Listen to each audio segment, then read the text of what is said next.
Hello everyone, welcome to arts study में DG. Arts study में DG में आपका बहुत बहुत स्वागत है। As you know that we have started political science series of class 6। This is the third lecture of chapter 4 that is key elements of a democratic government. इससे पहले इस चैप्टर में हम लोगों ने 2 लेक्चर कर रखा है। अगर आपने पिछले दोनों लेक्चर्स को नहीं देखा है तो डिस्क्रिप्शन में आपको प्लेलिस्ट का लिंक मिल जाएगा, वहाँ से आप पिछले दोनों लेक्चर्स को देख सकते हैं। इससे पहले हम लोगों ने जो 2 लेक्चर करा था तो उसमें पहले लेक्चर में हम लोगों ने ये डिस्कस करा था कि कैसे साउथ अफ्रीका में डेमोक्रेटिक गवर्नमेंट आई, वहाँ पे कैसे लोगों को बराबरी का दर्जा मिला।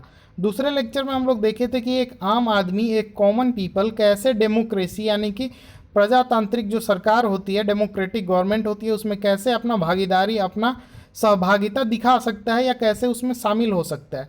आज का हमारा टॉपिक है नीड टू रिजॉल्व कन्फ्लिक्ट, यानी कि अगर कोई संघर्ष हो रहा है तो उसको कैसे रिजॉल्व करना चाहिए, कैसे उस संघर्ष को टैकल करना चाहिए, ख़त्म करना चाहिए, उसको हम लोग देखेंगे। तो in Maya's story you have read about how conflicts can often lead to violence and death. तो माया का जो स्टोरी हम लोग पहले लेक्चर में किए थे तो उसमें हम लोग देखे थे कि कैसे एक छोटा सा संघर्ष जो है वायलेंस का रूप ले सकता है और लोगों का मृत्यु भी हो सकता है।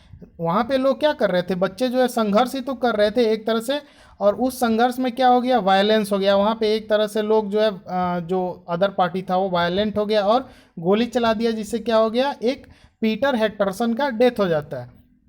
Because one group decided that it is all right to use force to prevent the other group from protesting. और ये ऐसा इसलिए होता है क्योंकि एक जो ग्रुप है वहाँ पे कोई भी प्रोटेस्ट या कोई भी संघर्ष होता है तो 2 ग्रुप हो जाता है। तो एक ग्रुप को ऐसा लगने लगता है कि वो जो भी कर रहा है वो सही कर रहा है और उसके पास पूरा अधिकार है दूसरे ग्रुप के राइट्स को दबाने का। जो प्रोटेस्ट कर रहे हैं यानी कि उसके खिलाफ जो जा रहे हैं उसको दबाने का, उसको रोकने का पहले ग्रुप के पास पूरा अधिकार है, ऐसा उसको लगता है और वो जो है वायलेंस या वायलेंट तरीका अपना लेता है। Conflicts occur when people of different cultures, religion, regions और economic background do not get along with each other।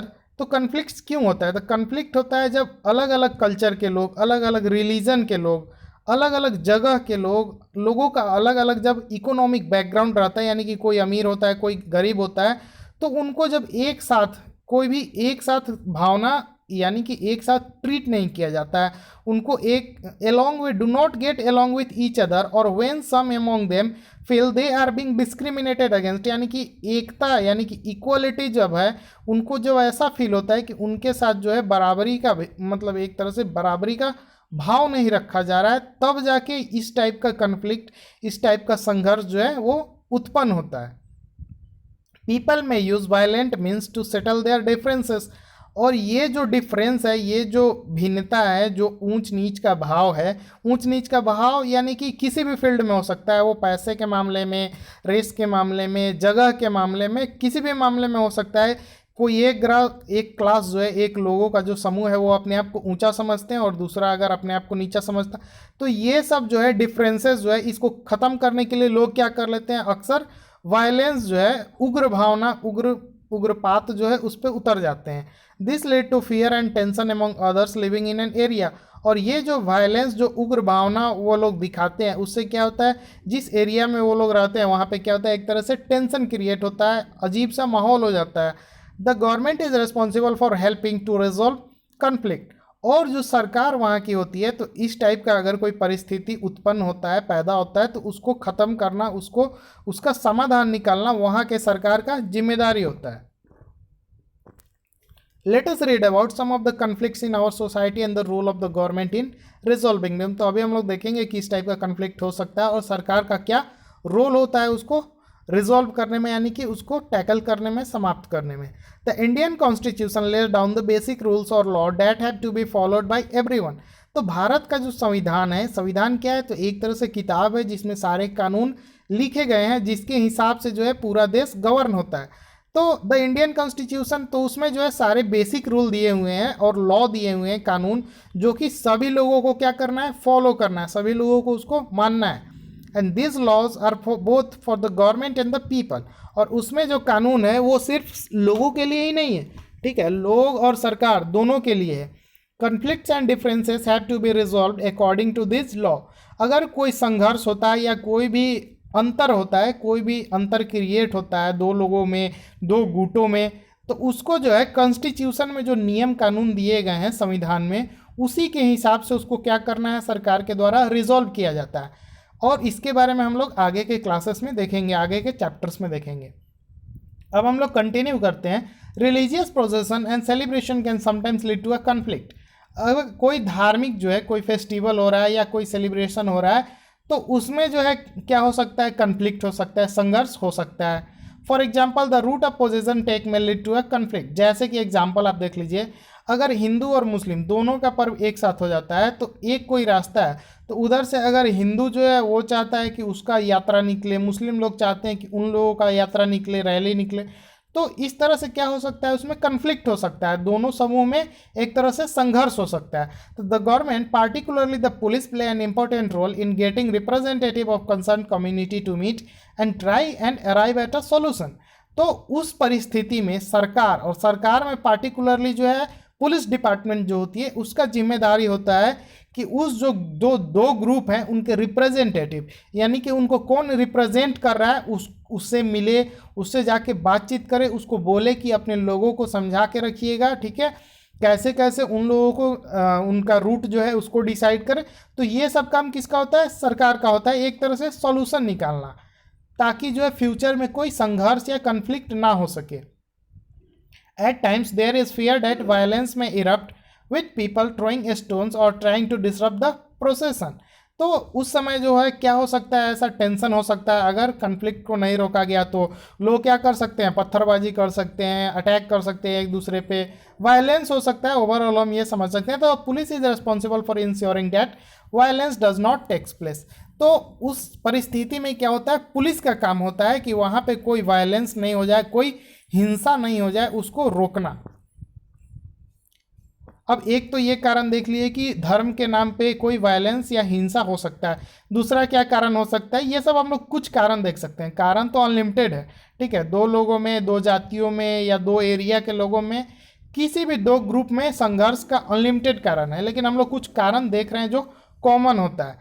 अब एक कारण है दूसरा इसमें, river too can become a source of conflict between states. तो जो नदी होता है, नदी जो है जो बहता है एक स्टेट से दूसरे स्टेट के थ्रू, तो वो भी एक तरह से संघर्ष का कारण हो सकता है। वो कैसे, उसको हम लोग देखते हैं। अ रिवर में begin in one state, flow through another and in the third.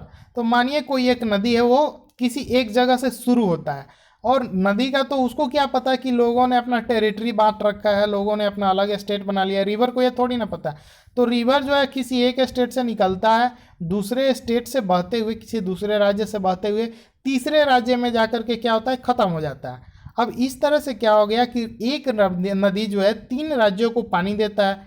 The sharing of river water between different state that the river goes through is becoming an issue of conflict. अब उसका जो पानी है वो तीन राज्यों को मिलना है। इस तरह से तीन राज्यों में क्या हो सकता है, संघर्ष हो सकता है उसके पानी के यूज को लेकर के। For example you may heard about the Kaveri water dispute between Karnataka and Tamil Nadu.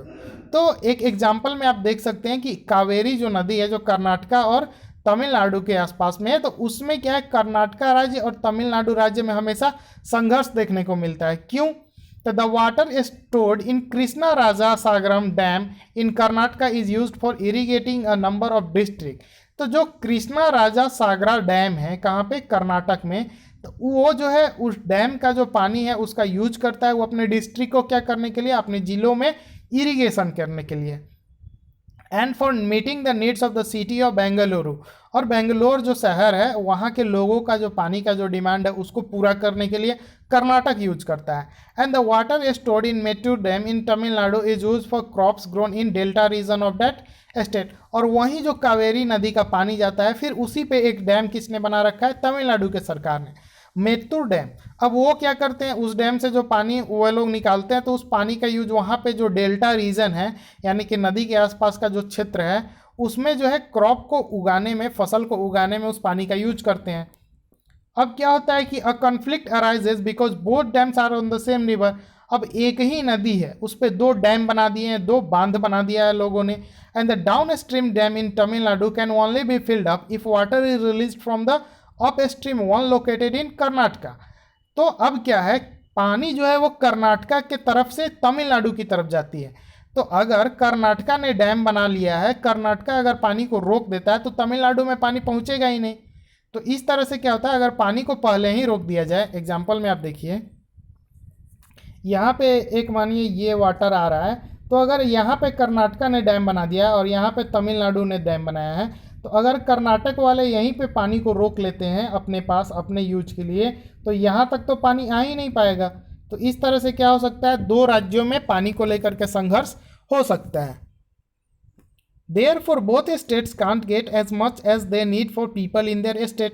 और जो है उनके दोनों जो अलग अलग राज्य हैं, ठीक है, तो वहाँ के लोग क्या है, जितना पानी चाहते हैं उतना उनको नहीं मिल पाता है, और इस तरह से क्या होता है, दिस लीड टू कन्फ्लिक्ट। और ये जो एक कारण है, इससे संघर्ष हो सकता है दो राज्यों के बीच में।